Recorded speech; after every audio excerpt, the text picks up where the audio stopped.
오늘 이제 도피성 여호수아 20장 1절서부터 9절까지 말씀을 지금 읽었습니다. 보통 그 예수님 부활하시는 그 복음서의 그 본문은 저희들이 큐티를 통해서 너무 많이 읽었기 때문에 저희들은 그냥 읽던 여호수아를 그냥 저희들이 읽기로 하는데요. 참으로 우리가 그렇게 어떤 일을 이렇게 당할 적에 정말 예수님께 이렇게 피한다는 게 이게 바로 도피성이라는 뜻이에요, 오늘. 근데 한 살인범이 이제 재판장에서 사형 언도를 받았어요. 근데 그의 형이 되는 사람이 아주 유명한 사람이고 나라에 아주 공헌을 많이 한 사람인데 아무리 생각해도 자기 동생이 살인죄로 이제 사형 언도를 받는다는 것 너무 가슴이 아파서 모든 체면을 불구하고 대통령에게 가서 눈물로 탄원을 했어요. 내 동생을 살려달라고. 그랬더니 이제 동생에게 그 책임을 지는 한에서 사면을 이제 받았어요. 사면장을 들고 감옥소에 동생을 찾아갔는데 동생이 그 사면을 거절했어요. 자, 우리는 용서받지 못할 죄는 없는데 그런데 믿지 않으면 누구도 용서받지를 못합니다. 그 사람은 자기의 사면을 믿지 못하기 때문에. 그러니까 뭐가 믿지 못하는 것인가? 그래서 우리가 오늘 이제 어느 죄가 도피성으로 들어가면은 우리가 사죄의 길이 어려워질까? 늘 말씀드리듯이 인생은 100% 죄인인데 누구도 죄사함의 은총을 모르면 구원받을 수가 없는데 우리 본문을 통하여서 영원하신 도피성이신 예수님께 우리 모두 피하기를 원합니다. 그럼 도피성은 어떤 곳인가? 첫 번째, 오늘 그 본문 말씀 보니까 부지중 오살한 자, 3절에 보니까 부지중 오살한 자를 그리로 도망하게 하라. 고의로 살인하면 사형이 집행됐어요. 근데 알지 못하는 중에 살인한 자는 도피성 제도를 통해서 구원을 받았습니다. 이것이 무슨 의미를 갖습니까? 예수 그리스도께 피하면 모든 죄를 씻음 받는다는 뜻이에요. 근데 부지중 오살자가 무슨 뜻입니까? 죽이겠다는 의지가 전혀 없이 실수로 다른 사람을 죽인 걸 말하지 않아요. 근데 이 말을 통해서 우리 좀 깊이 생각해 봐야 될 게 있는데 그러니까 부지중 오살자, 그럼 나하고 상관이 없는가? 이 부지중 오살자. 이 말을 통해서 사람이 얼마나 연약한 존재인지를 알아야 한다고 생각을 해요. 사람이 자기 확신에서 자기 능력을 과대평가하는 것이 교만 중에 교만이에요. 근데 이제 오늘 본문을 보면은 하나님께서는 가나안의 정복 전쟁 후에 기업을 분배한 후에 땅 나누는 일이 마쳤는데 하나님 나라 일이 거의 완성이 되었다고 했는데 땅을 다 나눠주고 나서 딱 20장에 살인이 있을 것을 예고하셨어요. 어떻게 생각하세요? 그래서 이스라엘 백성들에게 미리 도피성 제도를 주셨어요. 그와 비슷한 예로 믿음의 선진 중에서 너무나 많은 그 전리품과 영적 전쟁에서 승리한 히스기야, 다윗, 무슨 노아 수많은 사람들이 실수를 했어요. 우리는 자기 자신을 과신하면 안 됩니다. 누구나 부지중 오살을 할 수가 있어요. 근데 나는 어떻게 예수 믿는 사람이 그럴 수가 있어요? 이거 말이 안 되는 일. 폴 틸리가 죄라는 것은 소외를 말한다고 그랬어요. 불신앙으로서의 소외. 첫째, 그 불신앙으로서의 소외. 그러니까 하나님의 용서, 사랑 하나도 안 믿고 또 하나님의 능력도 안 믿고 사랑도 안 믿어. 두 번째는 교만으로서의 소외가 있다고 그랬어요. 내 행위로, 내 의로 끝까지 의로워지겠다는 거예요. 하나님이 나를 의롭게 했다는 거 이거 안 믿겠다는 거예요. 내 힘으로. 욕망으로서의 소외가 있다고 합니다. 자기 집착에 빠져서 아무것도 받아들이지 않는 거. 이런 사람은 죄에서 벗어날 길이 없고 장담을 하고 내가 무엇을 하겠다고. 그래서 여러분들이 쓰는 말 가운데 혹시 어쩌다 우리가 한 번은 이렇게 쓸 수가 있겠지만은, 절대로 반드시 언제나 매일 결코 항상 꼭 이런 단어가 자주 튀어나오는 사람들은 약간 있잖아요. 완벽주의자 성향을 좀 가지고 있다고 볼 수가 있는데요. 그 완벽주의가 가지는 가장 큰 특징은 내가 너무나 높은 규범을 정해놓고 한 번이라도 어기면은 그 다음에 이제 그것 때문에 자책하게 되어가지고 지금까지 이루어놓은 것이 다 물거품이 될 우려가 있다는 것이. 따라서 완벽주의 부모 밑에서 자라난 자녀들이 늘 이런 형벌에 대한 두려움이 있고 사로잡히게 되고 자존감이 낮고 의욕상실에 빠져가지고 자포자기해버리는 경우가 많다는 거예요. 난 이것도 못했는데. 그러다 보니까 자기 자신에 대해서 인색하니까 타인에 대해서도 인색하고 날마다 아주 비판이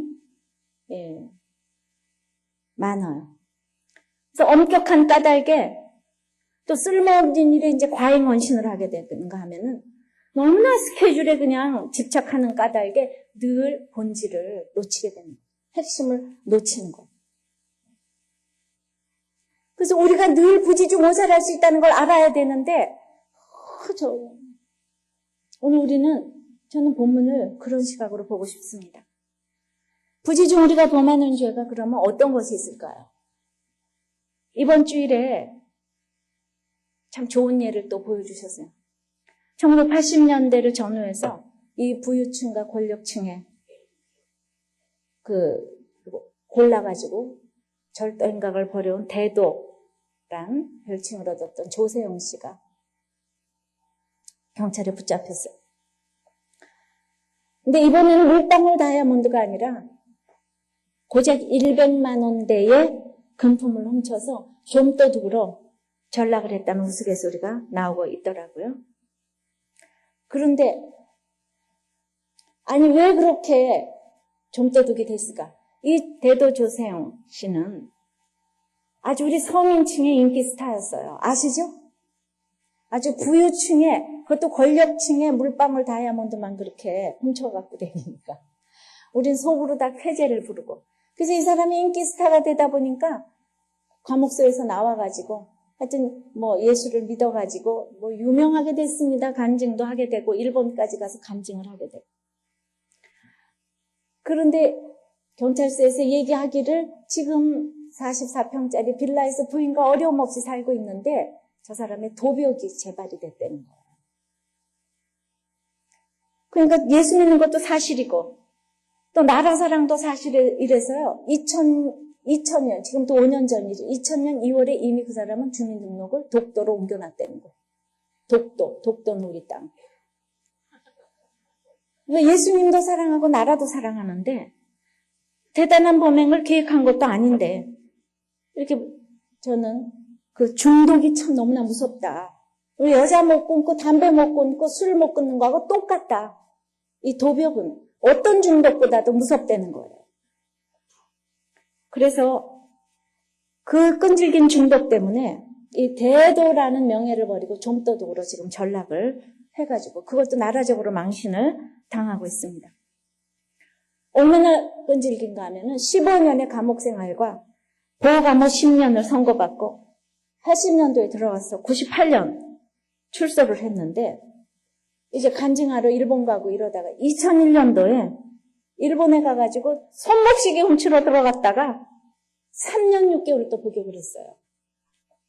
그리고 작년에 3월에 귀국을 했습니다. 그래서 저는 왜 이 사람을 이렇게 들키게 하시는가? 예수를 믿기 때문이란 말입니다. 그러니까 옛날에 그 사람이 물방울 다이아몬드 훔치고 수많은 사람 걸 훔쳤을 때는 신출귀몰하게 하나도 안 들켰는데 지금은 손목시계 하나만 훔쳐도 전 세계적으로 하나님 소문내주잖아요. 100만 원 훔쳐도 소문내주잖아요. 그러니까 횟수가 많지 않은데도 불구하고 저는 손만 댔다 하면 들키게 하셔가지고 이 땅에서 그 중독이 끊어지게 하시려는 뜻이 있는 것으로 보입니다. 여러분들은 이렇게 조세영 씨가 예수 믿었다 하면 그때부터 이 사람을 위해서 기도해 주셔야 돼요. 왜 믿으면서 저러는가 이러시면 안 돼요. 예수 믿고 나서도 이렇게 부지중 오살을 할 수가 있다는 거예요. 원치 않는데 계획된 범행이 아닌 이런 오살을 할 수가 있다는 겁니다. 우리는 중독 외에도, 이런 중독 외에도 생각 없이 시간을 낭비하면서 부지중에 시간을 오살하고, 나의 재능을 오살하고, 의무를 오살하고, 영혼에 대한 살인을 부지중에 합니다. 내가 던지는 말이 살인을 하는지도 모르면서 생각 없이 던지는 말 중에서 이 상처 주는 말들이 얼마나 있는지 몰라요. 어떤 가정에 남편이 반찬 투정을 하니까 부인이 하는 말이 쥐꼬리만큼 벌면서 뭘 바라는 거야? 근데 이 말 할 때 이 남편이 일주일 동안 가슴을 앓았는데 그게 신혼 때 있었던 일인데 20년 동안 담고 있어도 그게 상처가 되는 거예요. 그때부터 저 부인이 살인자인 거예요. 부지중오살을 했어요. 우리는 칼로 살인을 해야 살인이 아닙니다. 그래서 어떤 분은 우리는 예수 믿으니까 항상 남편에게 복종의 언어를 쓰고 남편은 사랑의 언어를 쓰고 그래서 이제 그렇게 날마다 적용을 합니다. 그런데 어떤 여자 집사님이 남편한테 잘했어야 되는데 한마디 딱 복종의 언어를 쓰지 아니하고 그리고는 그냥 남편이 화를 내니까 화딱지가 나가지고는 딱 나와가지고는 운전을 하다가 그냥 쫙 교통신호 위반을 유턴을 딱 하는데 그냥 자동차가 와서 그냥 빠르랑 해가 접촉사고 내가지고 77만 원 금세 손해봤다고 글 올렸더라고요. 그러니까 이게 부지중 그냥 시간으로 살라고 감정으로 살라고 책임으로 살라고 그래서 손해가 지금 이렇게 많습니다. 우리가 정말 이 집사님 말씀처럼 사랑해야 되는 자식에게 상처를 주고 뭐 부모님에게 상처를 주고 일생을 총결산할 경우 지금 할 말이 없다고 썼어요. 근데 이게 꼭 비단 부인의 얘기가 아니죠. 지금 부인하고 너무 힘든 가운데 있는 별거하고 있는 남편은 이제 우리들께 와서 이제 언어를 잘 썼잖아요. 옛날엔 살인하는 언어를 썼는데 지금은 따로 살면서도 지금 이렇게 얘기를 했다는 거예요. 부인한테. 응? 그냥 우리 영특한 희찬이 낳아줘서 고마워. 누가 날 위해 그런 이쁜 아이를 낳아주겠니? 똑똑한 녀석인데 널 닮아서 그런 것 같아. 이렇게 얘기를 해줬더니. 근데 옛날에는 너 때문이야 뭐 어쩌고저쩌고 해서 지금 얼마나 싸웠으면 지금 이제 이혼하려고 별거하고 있겠어요. 그러니까 이제 한마디니까 지금 돈을 벌어서가 아닌데 이런 얘기를 하니까 지금 마음이 누그러지기 시작한다는 거예요. 그래서 한마디 말로 부지중오사라는 것들이 그러니까 살인을 할 수도 있고 살릴 수도 있는 거예요. 죽일 수도 있고 살릴 수도 있는 거예요. 내일 한마디 말로. 그럼 부지중오사를 하게 되면은 그것 때문에 피해를 당하는 사람이 있잖아요. 그러니까 피해 보수자가 있잖아요. 지금 5절에 보면은 피해 보수자가 늘 쫓아온대요. 피해 보수자가 쫓아오니까 도피성으로 지금 들어가려는 거 아닙니까? 죄의 결과가 사람을 분노하게 만들고 복수하게 만들어요. 그런데 이 살인범 동생에게 형이 어떻게 사면장을 안 주었을까요? 대통령이 사면을 해줬는데 어떻게 동생이 거절했을까요? 형은 사면장을 받아놓고는 동생에게 찾아갔어요. 대통령이 근데 형 보고 책임지라 그랬잖아요. 저 사람이 사형 쓰니까 당신이 앞으로 죄 안 짓도록 책임을 져라. 그래서 가가지고 이제 책임을 져야 하니까 물었어요. 예, 너는 지금 사형받게 돼 있는데 너 만약에 이 어려운 상황에서 네가 풀려난다면 너는 어떤 사람이 돼서 뭘 하고 싶겠느냐? 앞으로 어떻게 살겠느냐? 이렇게 물었더니 동생이 뭐라고 딱 얘기를 하는가 하면 살기 등등한 목소리로 말이죠. 내게 사형 언도를 한 판사를 먼저 잡아 죽일 것이고 두 번째는 내가 살인 언도를 받도록 불리한 그런 증인을 해준 증인들을 모조리 가서 다 죽이겠대. 이렇게 얘기를 합니다. 근데 이 사람이 국가 고위직인데 대통령의 사면을 받았는데 사면장을 줄 수가 있겠어요?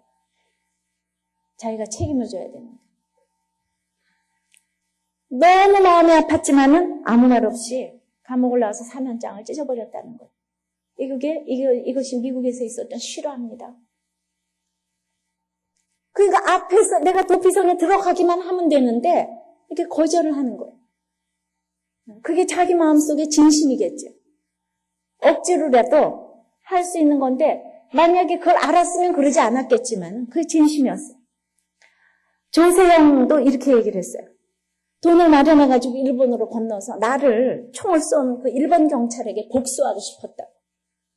그러니까 이 사람이 교회를 다녀도 우리가 이렇게 피해 보수자, 복수하려는 마음들이 우리 가운데 그렇게 있는 거예요. 피해 복수는 용서로 그 사슬을 끊어야 해요.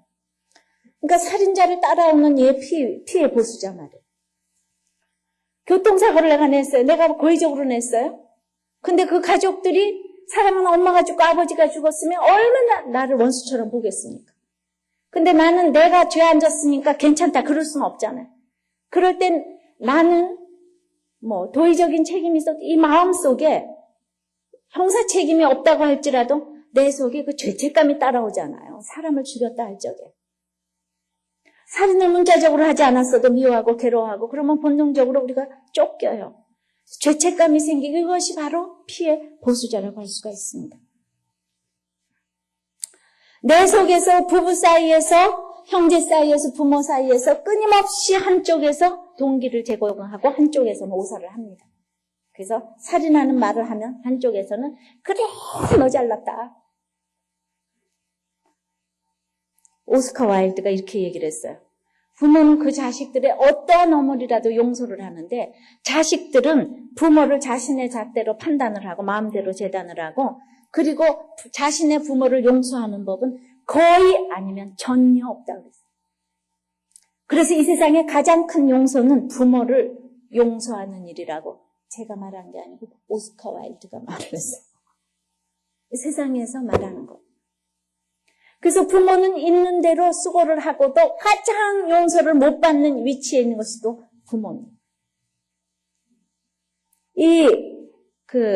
세상의 가장 큰 용서는 지금 부모 용서라는데 진정한 존경은 육체를 뛰어넘는 마음의 존경을 담아내는 일인데 이 공경의 마음을 갉아먹는 것이 부모에 대한 원망이에요. 그런 부모들 많이 있습니다. 이번 주간도 그런 글이 올라왔어요. 4대째 믿는 집인데 양쪽 집에 다 믿는 집으로 결혼을 했는데 아버지 믿음과 어머니 믿음은 너무 차이가 있어가지고 아버지가 계속적으로 병에 걸려서 어머니가 헌신적으로 해서 병이 낫는데 그때부터 아버지가 외도를 하고 또 참았는데 또 외도를 하고 그래서 어머니가 처음으로 나는 정말 이제 같이 못 살겠다고 그 말 한마디 했다고 그날 밤 맥가이버 칼, 그 다목적 칼을 휘둘러가지고 온 집안에 피가 낭자하고 그때 지금 쓴 집사님 나이가 10살이고 남동생은 8살입니다. 그날 이후로 어머니는 더 순종적으로 그냥 이 남매도 아버지 옆에서는 어떠한 말대꾸도 없이 살게 됐어요. 남들이 보면 말 너무 잘 듣는다 그러겠죠. 믿는 집안에서 자란 아버지의 그 어머니에 대한 핍박은 아주 잔인했답니다. 인간적인 약점을 날마다 들먹이고 말씀을 주관대로 이용해서 말씀하고 비판하고 주일 출석도 어느 때부터인가 하지 않았고 바로 바리새인 아닌가 싶어요. 근데 이제 돈이 없어지니까 IMF 때 외도가 정리가 되는 줄 알았는데 하여튼 외도가 있거나 폭행이 있거나 항상 어머니가 비셨답니다. 그러나 이제 그런 어머니를 보면서 유익이 있다면 그 어머니 하나님을 자기의 나 예수님으로 영접하게 됐다는 것. 그 눈물의 어머니의 하나님.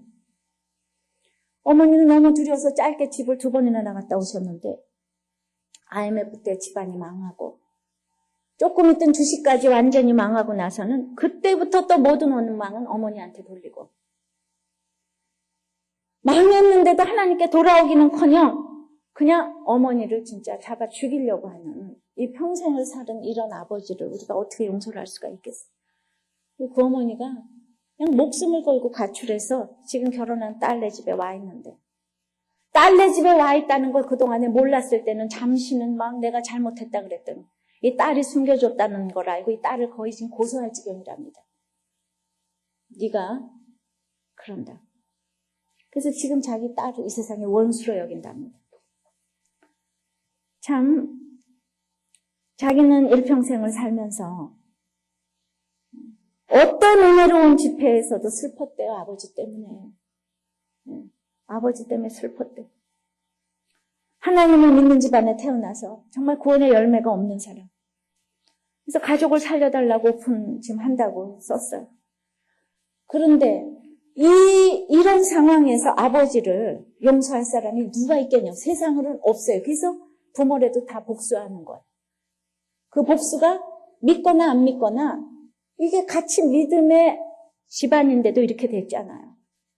근데 자녀들은 다 또 인류로 자라고 이러니까 사람들은 모릅니다.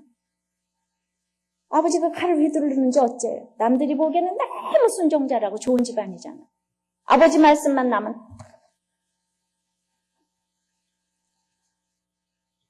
근데 이 집사님이 그래서 이 사건을 겪으면서 저희 아버지를 사랑하지 못한 죄를 회개한다고. 사랑이 없었기 때문에 아무리 사건이 많았어도 구원의 복음이 들어가지 않았다. 근데 제 힘으로 아버지를 사랑할 수가 없다고. 아직도 제가 버리지 않는 것을 가르쳐 주기를 바란다. 저는 이 집사님은 기가 막히시겠지만은 저는 읽어보면서 바로 이것이 부모님을 용서할 수 있는, 이거는 나는 못하는데 도피성이신 예수님께 들어가면 이 부모를 용서할 수 있고, 그리고 평생 아버지한테 맞았다고 해도 맞은 횟수를 다 합치면 하루가 안 돼요. 우리는 평생 맞았다고 그러지만. 그잖아요? 그냥 맞았다고 그래도 이렇게 칼질도 한 번 했지. 여러 번 안 했어. 근데 이런 아버지 때문에 온 가족이 이렇게 성숙해지잖아요? 온 가족이 거룩해지잖아요?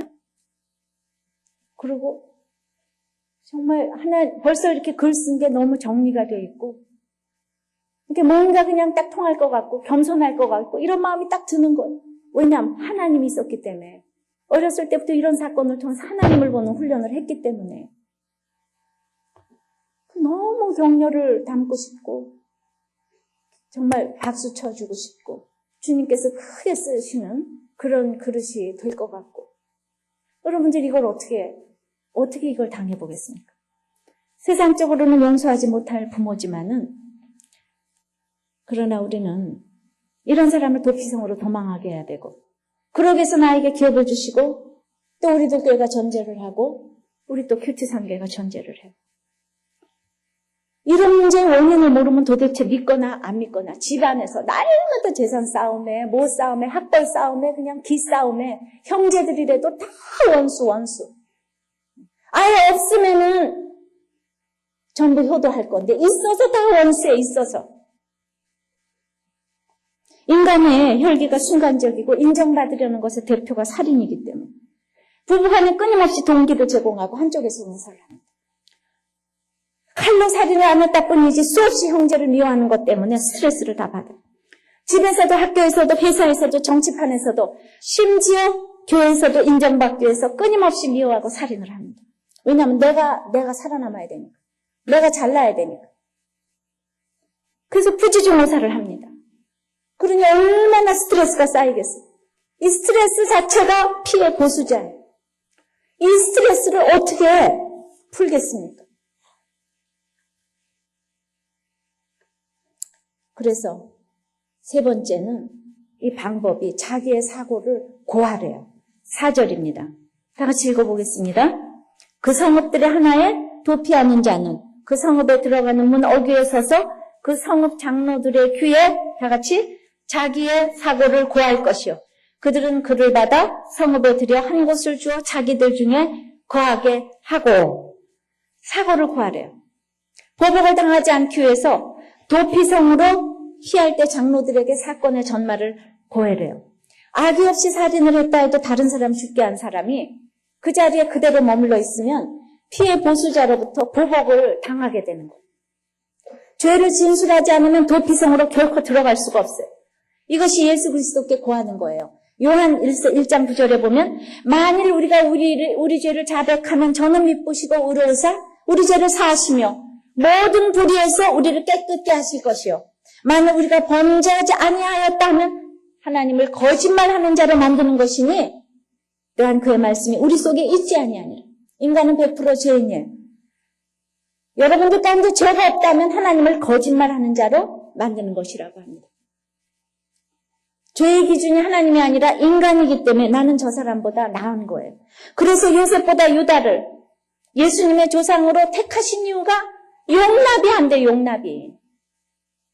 이게 여러분들이 용납이 되는가 안 되는가 여러분들의 좀 한번 체크를 해보세요. 그러니까 죄가 없는데 무슨 구원이 필요하겠어요? 아까 이 아버지 자기 믿음의 집안에서 무슨 그 구원이 왜 필요하겠어요? 바리새인은 세리 앞에서 나는 세리보다 11조 잘하고 기도 많이 했고 내가 세리처럼 더럽지 않고 나쁜 일 안 했다. 이게 기도예요. 근데 세리는 그냥 불쌍히 여겨 주시옵소서. 그런데 우리 옆에 세리가 있는 게 아니고 다 바리새인들이 있기 때문에 지옥 갈 자들이 있는데 하나님 외면하실 수 없어서 다 내 옆에 식구로 붙여주셨다고. 그 사람들 다 지옥 가면 어떡해요? 그런데 이렇게 바뀌어지지 않는 이 아버지를 위해서 평생 기도하면서 가는 것이 성도의 인생이란 말이에요. 그래서 결혼하면 선택이 없다는 얘기가 거기서 나옵니다. 근데 그냥 이런 사람 하나 내 식구를 끌고 가는데 온 집안이 거룩해지는 거예요. 온 집안이 그냥 성화되는 거예요. 성숙되는 거예요. 사람은 마지막 때에 하나님의 심판대 앞에 서게 됩니다. 도피성 앞에서도 그 고할 때 장로들은 이것이 고의적인가 부지 중에 어쩔 수 없이 살인을 했는가 상황을 잘 들어야 돼요. 많은 영혼을 책임지고 있는 목사 또 목자들이 잘못 알아듣고 그 영혼을 실족시키면은 책임을 면할 길이 없어요. 근데 사람들은 힘든 일이 있어서 이렇게 처방을 내리면 다 듣기 싫어해요. 어떻게 해요?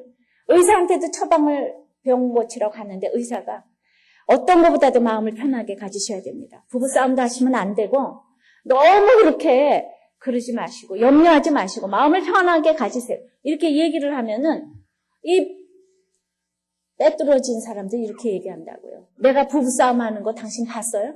왜 남의 사생활은 간섭하고 그래요? 본질이 그게 아니잖아요. 빼뚤어진 사람은 말꼬리를 붙잡고 그렇게 얘기를 합니다. 그러니까 뭘 나보고 잘못했다 그러는 걸 견딜 수가 없는 거예요. 그래서 이 장로들은요, 도피성 앞에서 잘 들어야지 이 사람이 고의적으로 죄를 졌나, 부지중으로 졌는가. 그 사람 싫어해도 처방을 내려야 되는데, 그런데 그러기 위해서는 어떻게, 그 사람이 얘기를 잘하기 위해서는 우리 야고보서 5장 16절에 보면은 서로 죄를 구하라. 병낫기 위해서 서로 죄를 구하라. 그러니까 장로도 죄를 구하고 내가 죄를 구할 적에 이제 그 도피성에 들어올 사람이 자기 죄를 구한다는 거예요. 미국 뉴욕 주립대 의대학장인 마이클 로이진 교수가 달력 나이보다 젊어지는 78가지 방법을 제시를 하면서 그 방법을 실천했을 때 젊어질 수 있는 연수를 제시했어요. 예를 들면 매일 비타민 먹기는 1.2년이 젊어진대요. 아침밥을 안 걸으면 1.1년이 젊어지고 꼭 필요한 약을 의사의 처방대로 정확하게 복용하면 0.9년이 젊어지고 처방전과 다르게 복용하면 1.6년이 늙는데요. 많이 웃으면 1.7년에서 8년이 젊어지고 평생 무엇인가 배우는 자세는 2.5년이 젊어진다. 사고력을 요구하는 새로운 게임 배우기는 1.3년이 젊어진다. 손과 식품을 자주 깨끗이 씻으면 0.4년이 젊어지고 하루에 5회 과일을 먹으면 1.4년이 젊어진다. 맛있는 야채를 하루에 5회 먹으면 2년에서 5년이 젊어진다. 안 튀긴 생선을 주 3회 먹으면 최고 3년이 젊어지고 담배 하루 한 갑을 피면 8년이 늙어지고 일정한 시간에 숙면을 취하면은 3년이 젊어진대. 규칙적으로 운동하고 일주일에 3,500칼로리 이상을 소비하면 3.4년이 젊어진답니다. 이 바벨 같은 체력 강화 운동은 1.7년이 젊어지고 대기 오염에 노출되면 2.8년이 늙는데요. 이거 왜 제가 이렇게 하는 줄 알죠? 모임 오신 분들은 알아요. 그런데 스트레스 받은 친구를 방문해서 위로하면 8년이 젊어진대요. 그런데 그런 친구를 피하면 8년이 늙는데요. 이거 일간신문에 난 거예요. 우리나라 최대 일간지에 난 거예요. 이게 베스트셀러랍니다. 그래서 매일 통화를 하면은 8년이 또 젊어진다. 그리고 감사하고 긍정적인 태도를 가질 때 6년이 젊어진대.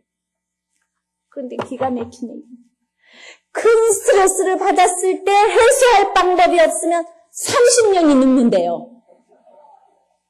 그러니까 규칙적인 운동이 있다는 거, 이거 비교가 안 되는 거 있죠.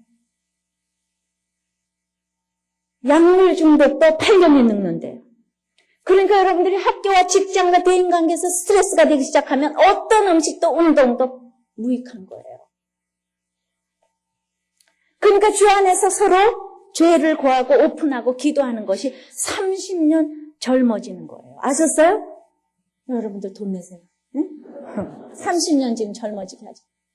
사별의 아픔은 200%의 그 고통지수라 그러잖아요. 100% 고통지수고, 이혼은 70%고, 이렇게 나오는데,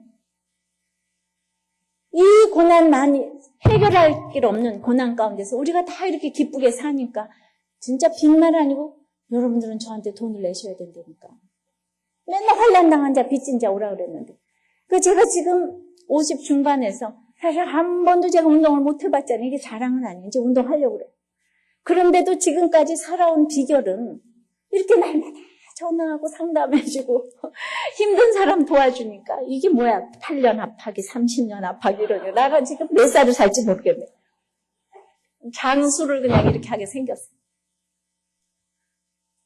그러니까 진짜 저기 8년을 젊어지고 늙어지고 다 보니까 진짜 이게 기가 막힌 진리를 그냥 일간신문에서 이렇게 했더라. 엔돌핀이 쏙쏙 튀어나오고 이러니까 제가 말하고 싶지 않지만은 저 이따가 나갈 때 제 피부를 한 번씩 봐주시기 바랍니다. 제가 어떻게 기쁠 일이 있겠어요. 남편도 없는데. 가지는 그냥 한 사람 지금 순종하다가 지금 1000명한테 순종을 해야 될 판인데 이 사람은 이렇고 저 사람은 저서 이 말 다 순종하고 들으려면은 제가 인간적으로 목회를 한다 그러면 옛날에 자살했어요. 내가 왜 듣기 싫은 얘기를 그렇게 들어야 되겠어요. 근데 날로 뽀얘져가는 착각은 또 자유가 없지만 맞지요? 맞다니까요. 가서 확인해 보라니까요. 꼬집어보고. 그러니까 그렇게 서로 장로에게 죄를 고하고 도피성으로 들어가는 게 얼마나 젊어지는 비결이고 그리고 내가 늘 상담해 주는 게 오래 사는 비결이죠. 듣기도 싫어. 감당도 안 돼. 이러면 팍싹 늙는다고 오늘 이러잖아요. 피해 가봐요. 그러니까 우리들의 목자들은 이게 당연히 이뻐지고 젊어질 수밖에 없다니까요. 그래가지고 저는 이제 목자들에게 더 나가가지고 청년부, 중고등학교, 유년주 1학교까지 다 목자, 부목자를 세워서 얘네들이 서로 지금 고하느라고 정신들을 못 차리잖아요. 홈페이지를 들어가 보세요. 서로 고하느라고. 야, 유년주 1학교 목자, 부목자 임명해놨더니 너무너무 좋아가지고 말씀 듣는 태도가 다 달라졌어. 걔네들도 목장 보고서를 올리거든요. 분반 공부한 거. 그러니까 선생님들도 긴장하지 않으면 안 돼. 목장 보고서를 목자가 올리니까. 분반 공부 잘못했다가는 오늘 빵꾸 났어. 서로 고하는 거. 서로 고하고. 그래서 우리 중고등부에도 올리는 거 보니까 정말 친구가 자기를 때렸는데 참았다는 거예요. 말씀을 딱 생각하고 그냥 도피성으로 딱 들어가서 자기가 때려주고 싶었지만은 이런 모든 것들이 서로 죄를 고하고 도피성에 들어가는 거예요. 자기가 피해 보수를 할 수 있었지만은 그러지 아니하고 이제 들어간 거예요. 서로 싸우면 안 되잖아요. 보수죄하고 서로 만나서 싸우면 안 되잖아요. 근데 친구가 와서 아무 말도 아닌데 자기를 그렇게 때렸다는 거예요. 그런데 말씀이 있어가지고 너무 진짜 이 고등학교 2학년 애가 자기도 맞으니까 빡 돌았지만은 자기 냉정을 잃고 치게 되면 내가 하나님의 자녀답게 지내겠다고 다짐하고 기도했던 것이 물거품이 되기 때문에 아니 예수님은 당신을 팔아버린 유다의 발도 닦아주시지 않았느냐 막 이래가면서 그래서 결국 그냥 때리는 거 다 맞아줬습니다. 그래서 이제 싸운 일 때문에 맞기만 했지만 학생부로 불려가가지고는 아무리 생각해도 내가 뭘 잘못했나 그랬더니 그 친구 얘기를 들어보니까 담임선생님을 통해서 걔는 내 말하는 투가 싫었다는 거예요. 이 아이 말하는 투가. 그래서 그 말하는 투가 건방져가지고 결국은 이제 폭발한 거라는 거예요. 내가 잘 있기를 잘했구나. 말투를 고치게 하려고 이 사건을 주었구나. 얘가 이렇게 썼어야지. 깨닫고 난 뒤에 그 친구가 바로 사과를 했대요. 말투를 고쳐나가는 중인데 그게 잘 안 돼서 오해를 하게 한 것 같다고. 이거 남학생이에요. 그랬더니 또 화요일 말씀에 내가 떠나가는 것이 너에게 유익하다라는 말씀을 보며 과연 내 안에 무엇이 떠나가야 나와 중고등부에 유익할까 하고 생각을 했나. 역시 가장 먼저 떠나야 할 것은 혈기더군요. 그래서 혈기를 다스릴 수 있게 해달라고 기도를 했는데 이제 이 일로 혈기를 조금 더 다스릴 수 있게 된 것 같아서 하나님께 감사드리고 제 말투를 고쳐야겠다는 생각을 하게 해주셔서 너무 감사합니다. 그러니까 한편으로는 제가 막고만 있으면 친구들이 어떻게 생각할까 하는 짜증도 좀 나지만은 역시 이걸 보면서 어쩔 수 없는 100% 죄인이라는 걸 깨달았어요. 주여. 여러분들이 이렇게 써요. 그러니까 그냥 급박할 때 도피성으로 들어가지 않으면 서로 피해 보복이 일어날 수밖에 없는데 이때 말씀이 있으니까 서로 죄를 고하고 하나님 앞에 고하고 또 사람 앞에 이렇게 고하고 목장 보고서에서 이렇게 올리고 제가 아주 요새 목장 보고서 읽느라고 제가 아무것도 못해 완전히 논문 쓰는 것 같아요. 그래서 이제 도피성에 우리가 이제 서로 죄를 고해야 되는데 네 번째는 이 도피성은 7절에 보면은 구별했다고 그랬어요. 8절에 보면 택했다고 그랬어요. 동편지파의 세계, 서편지파의 세계. 어디서든지 정삼각형으로 모두 갈 수 있는 곳에 도피성이 있었어요. 이스라엘 12지파에 어디도 도피성이 없는 데는 하나도 없었어요. 그러나 아무리 구별하고 택한 도피성이지만 거기서 기다려야 된다. 일단 고하고 도피성으로 들어가도 그리고 대제사장의 죽기까지 기다리라고 합니다. 6절에 그 살인자가 회중의 앞에 서서 재판을 받기까지나 당시 대제사장의 죽기까지 그 성읍에 거하다가 그 후에 그 살인자가 본 성읍 곧 자기가 도망하여 나온 그 성읍에 자기 집으로 돌아갈지니라. 만약 도피성에 있어야 될 자가 성 밖으로 나가면 그 피해 보수자가 딱 기다리고 있다가 보복을 당해도 살인죄가 적용이 안 돼. 민수기 35장 27절. 그래서 반드시 인내함으로 도피성에 머물러 있어야 돼. 따분하다고 밖으로 나가면 안 돼요. 이 교회 오는 것이 따분하다고 어디 자꾸 재밌는 거 어디 있을까 하고 두리번거리다가는 영원한 죽음이 기다리고 있다는 것을 아셔야 돼요. 이 조세영 씨가 이 도피성에서 따분해가지고 나와서 놀다가 이를 그르쳤어요. 정말 간증을 조심해야 돼요. 그 사람이 그렇게 남들을 힘들게 하고 남의 것을 훔쳤어요. 그러다가 예수 믿었는데 하루아침에 습관이 다 달라집니까? 그런데 곳곳에서 간증으로 세워주니까 말씀에 밑받침은 안 되고 도둑질이 얼마나 잘 되었는지 죽는 날까지 참여를 하고 가야 되는데 이건 갑자기 도둑질하다가 간증해서 사람들한테 인정받다 보니까 달라진 것이 없어요. 그래서 경건을 조세영 씨처럼 이렇게 이익의 재료로 쓰시면 안 된다는 거예요. 교회 가서 사업하려고 그러고 간증해서 뭐 돈 벌려고 그러고 그런 사람들 많죠. 삼천포로 빠져요. 간증해서 사람들에게 인정받으려고 하고 그러니까 내가 학력도 없고 돈도 없는데 간증해서 갑자기 사람들이 박수 쳐주면은 그게 다인 줄 알고 그 다음엔 아무것도 안 하고 그것만 자꾸 하려고 그래요. 바람 피어난 아들은 그대로 있어요. 예수 믿는다고 아들이 없어져요? 일평생 그 아이를 보면서 아파하고 훈련받아야 되는 거예요. 내가 무슨 뭐 훈장 지금 얻은 게 아니잖아. 간증 한 번 한다고 믿음이 성숙해지는 것이 아니잖아. 그런데 어느 때까지 도피성에 들어가야 될지 우린 때를 몰라요. 왜냐하면 오늘 들어갔는데 내일 대제사장이 죽을 수도 있어요. 근데 어떤 사람 오늘 들어갔는데 50년 오늘 대제사장이 부임했어. 그래서 바오로 2세처럼 저렇게 평생을 살아. 그럼 50년 동안 같이 있어야 돼요. 하나님 마음이에요. 그러나 아무리 길어도 50년은 안 있어요, 여러분들.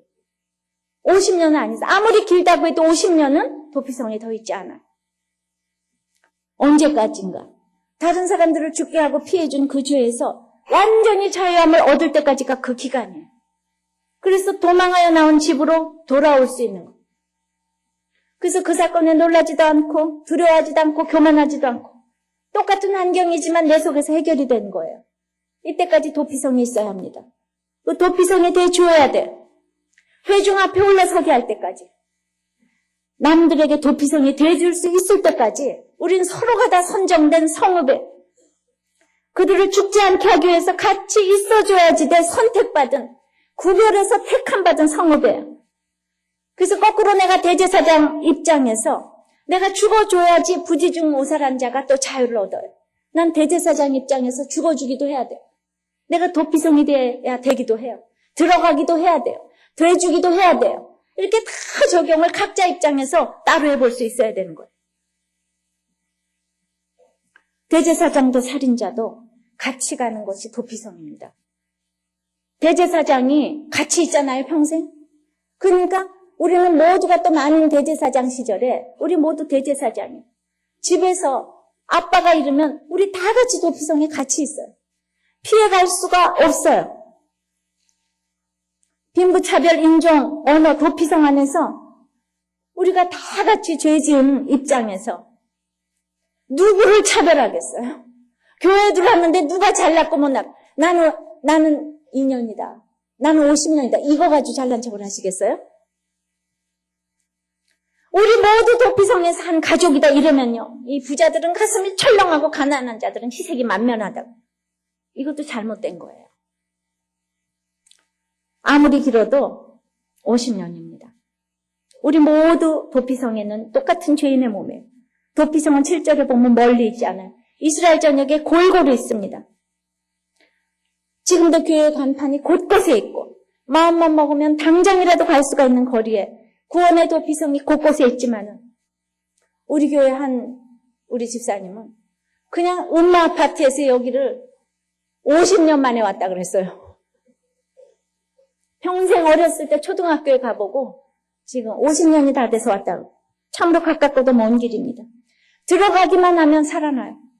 죽을 것 같은 십자가를 지고 들어가기만 하면 부활의 주님이 살려주실 줄을 믿습니다. 하나님은 40년의 훈련이 끝나고도 이렇게 살인죄를 또 걱정하셔야 돼요. 고의건 실수건 형벌을 치러야 돼요. 돈으로도 안 되고 눈으로도 안 되고 오직 시간과 피로밖에는 안 되는 훈련을 우리는 거쳐야 하는 겁니다. 나의 가족과 회사와 힘든 식구들은 하나님이 구별하고 택정해서 주신 도피성이에요. 이 세상에 우리를 다 보내셨어요. 하나님이 사인을 보내지 않는 한 이 한 육체 속에서 인내하면서 살아야 돼요. 아무리 힘들어도 그래서 자살하시면 죄예요. 안락사도 죄예요. 하나님에 대한 반역입니다. 자기 부정이 없고 인내를 모르고 하나님에 대한 사랑을 모르기 때문에 도피성에 못 들어가고 들어갔다가도 도로 나와서 죽는 거예요. 하나님께서는 여호수아에게 1절에 가라사대 하십니다. 3,500년 전부터 말씀하셨어요. 지은 죄로 고통하지 말라고. 예수 안에서 피할 길이 있다고. 근데 듣지 않는 우리입니다. 근데 나를 위해 죽어주신 주님이 오늘 다시 사셨어요. 예수님께 피하기만 하면 살 수 있어요. 영원토록 살 수 있어요. 알코올 중독이 되고 싶어서 돼요? 카드 빚쟁이가 되고 싶어서 돼요? 간음을 하고 싶어서 합니까? 우리 모두 이 거짓말하는 이 모든 사람들 부지 중에 오살한 자들인 것을 알고 그들을 도피성으로 인도하시기를 바랍니다. 부지 중에 오살한 자는 바로 나예요. 피해 보수자 또한 나예요. 이 죄책감 스트레스로 나를 죽이고 바로 죄책감 때문에 내가 30년을 눕는다는 사실을 아시기 바라고 용서하시기 바라고 빨리 내 죄를 고하고 도피성 되신 예수님께 피하고 도피성으로 주신 남편과 아내와 자식과 부모와 형제들에게 잘 붙어있기를 바랍니다. 부활의 주님이 이미 승리하실 것을 믿습니다. 다 같이 이 제목으로 기도하시기 바랍니다. 다 같이 기도합니다. 아버지 하나님, 참으로 아버지 하나님, 참으로 하나님께서는 3,500년 전서부터 여호수아에게 말씀하시고 우리에게 말씀하십니다. 우리의 모든 죄, 아버지 예수님께 피할 길이 있다고 하십니다. 그러나 우리가 너무나 듣지 않습니다. 도피성이신 예수님께 피하기만 하면 살 길이 있는데 살인범이 거절한 것처럼 부지중오사라고 피해보수자가 바로 나라는 걸 모르기 때문에 주님 예수님이 초청하는 것을 거절합니다. 양의 문이신 예수님, 그 예수님이 오늘도 볼지어다 문 밖에 서서 문을 두드리러 누구든지 내 음성을 듣고 문을 열면 내가 그에게로 들어가 그로 더불어 먹고 그는 나로 더불어 먹으리라 초청을 하시는데 우리는 이런저런 이유로 미워서 용서하지 못해서 복수하려고 도피성 밖에서 이렇게 죽을 수밖에 없는 인생을 살아가고 있습니다. 특별히 오늘 이 시간 용서할 수 없는 부모님들을 위해서 기도합니다. 주님, 우리는 내 힘으로 부모님을 용서할 수가 없습니다. 나를 힘들게 했고 여러 가지 상처를 주었던 부모님, 주님, 그 부모님이 있었기 때문에 내가 예수를 믿게 되었습니다. 그 부모님 때문에 주님을 알게 되었습니다. 그 부모님을 주님의 힘으로 도피성에 들어가서 사랑하기를 원합니다. 그리고 그 부모님 밑에 잘 붙어있게 도와주시옵소서.